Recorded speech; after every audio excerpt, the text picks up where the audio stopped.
వరంగల్ రాజకీయం రసవత్తరంగా మారుతోంది. పల్లా వర్సెస్ కడియంగా ఓరుగల్లు పాలిటిక్స్ హీటెక్కాయి. జనగామ బీఆర్ఎస్ ఎమ్మెల్యే పల్లా రాజేశ్వర్ రెడ్డి విమర్శలకు స్ట్రాంగ్ కౌంటర్ ఇచ్చారు స్టేషన్ ఘన్పూర్ ఎమ్మెల్యే కడియం శ్రీహరి. పల్లా రాజేశ్వర్ రెడ్డి ఒళ్లు దగ్గర పెట్టుకో, అహంకారం తగ్గించుకో అని హెచ్చరించారు. కేసీఆర్ వెంట ఉండి బీఆర్ఎస్ పార్టీని భ్రష్టు పట్టించామని, అధికారాన్ని కేసీఆర్ను అడ్డు పెట్టుకుని ఆస్తులు సంపాదించావని ఆరోపణలు గుప్పించారు. అవినీతి అక్రమాలతో అధికార దుర్వినియోగానికి పాల్పడ్డ నీకు తన గురించి మాట్లాడే నైతిక హక్కు లేదంటూ పల్లాపై ఓ రేంజ్లో ఫైర్ అయ్యారు కడియం శ్రీహరి.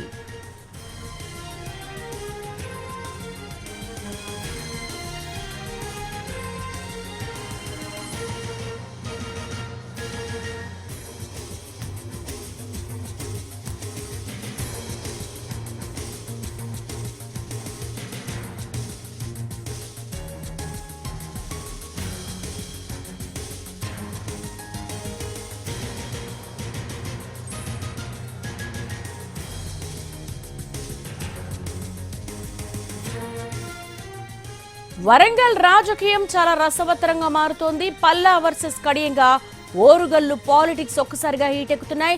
జనగామ బీఆర్ఎస్ ఎమ్మెల్యే పల్లా రాజేశ్వర్ రెడ్డి విమర్శలకు స్ట్రాంగ్ గా కౌంటర్ ఇచ్చారు స్టేషన్ ఘన్పూర్ ఎమ్మెల్యే కడియం శ్రీహరి. పల్లా రాజేశ్వర్ రెడ్డి ఒళ్లు దగ్గర పెట్టుకో, అహంకారం తగ్గించుకో అని హెచ్చరించారు. కేసీఆర్ వెంటుండి బీఆర్ఎస్ పార్టీని భ్రష్టు పట్టించావని, అధికారాన్ని కేసీఆర్ అడ్డు పెట్టుకుని ఆస్తులు సంపాదించామని ఆరోపణలు గుప్పించారు. అవినీతి అక్రమాలతో అధికార దుర్వినియోగానికి పాల్పడ్డ నీకు తన గురించి మాట్లాడే నైతిక హక్కు లేదంటూ పల్లాపై ఓ రేంజ్లో ఫైర్ అయ్యారు కడియం శ్రీహరి.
మంది గెలిచి ఒకడు ఇక్కడ 11 మంది ఎమ్మెల్యేలు గాని 2 మంత్రులు గాని 6 నియోజకవర్గాలకు నీళ్లు అందిస్తున్న దేవాలయాలకు ఓఎన్ఎంకి 6 కోట్లు ఇవ్వలేని చవటలు దద్దమ్మలు ఇక్కడ కాంగ్రెస్ చలివాగు నుంచి మనకి ఏదైతే మోటార్లు రావాలో ఆ మోటార్లు మొత్తం కూడా ఆగిపోయినాయి. ఒక్క పంపును కూడా ఆన్ చేయకుండా మొత్తం స్ట్రైక్ చేసింది. దాన్ని మాట్లాడడం గాని, వాళ్ళని బతిలాడడం గాని, బెదిరించడం గాని, నీళ్ళని ఆన్ చేయడం గాని చేత గాని ప్రభుత్వం ఇలా కాంగ్రెస్ ప్రభుత్వం ఈ మాత్రం జ్ఞానం లేని ఇక్కడ ఉన్న ఎమ్మెల్యే గండిరామారం గురించి డ్రామా చేసి మీకేదో నీళ్ళు వేస్తున్నా అంటాడు. దేవుని పెట్టే డ్రామా చేస్తే నేను చెప్పిన కనీసం మెంచోడు వస్తే నీళ్లు మోటార్లు ఆన్ చేస్తాయి కానీ ఈ తాసిలోడు వస్తే మోటార్లు ఆనే కదా. ఈ తాసిలోడు రెండోసారి వస్తే రెండోసారి కూడా మోటార్లు ఆన్ కాదు, మళ్ళా బంద్ అయ్యింది. నేను చెప్పిన అధికారులకు ఎవరు రావాలో వాడు వస్తే అవుతుంది కానీ ఎవరు ఆన్ చేయాలో వాడు చేస్తే ఆనవుతుంది కానీ ఈ తాసి మోటార్లు వచ్చేసి మోటార్లు ఆన్ చేస్తే ఆనవుతాయా? సిగ్గు లేకుండా ఇక్కడున్న 11 మంది ఎమ్మెల్యేలు 10 మంది గెలిచి ఒకడు ఇక్కడ దూకితే 11 మంది ఎమ్మెల్యేలు గాని 2 మంత్రులు గాని 6 నియోజకవర్గాలకు నీళ్లు అందిస్తున్న దేవాలయాలకు ఓఎన్ఎంకి 6 కోట్లు ఇవ్వలేని